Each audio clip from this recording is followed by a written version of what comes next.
আপনারা জানেন যে কলকাতার আরজিকর মেডিকেল কলেজে অত্যন্ত নির্মমভাবে একজন ডক্টর, অন ডিউটি ডক্টর, মহিলা ডক্টরকে খুন করা হয়েছে এবং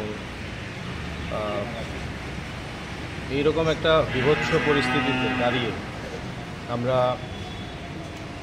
শুধু পশ্চিমবঙ্গ নয়, শুধু ত্রিপুরা নয়, সমগ্র ভারতবর্ষ এবং সমগ্র পৃথিবী এই ঘটনার ধিক্কার জানায় এবং যারা এর জন্য দোষী, দায়ী, তাদেরকে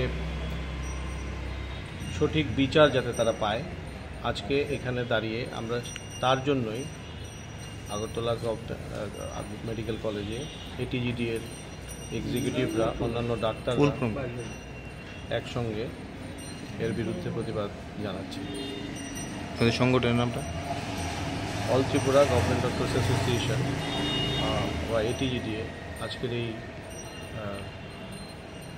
প্রতিবাদ সভায় আপনাদের সামনে আমরা এসেছি এই কারণে। Thank you.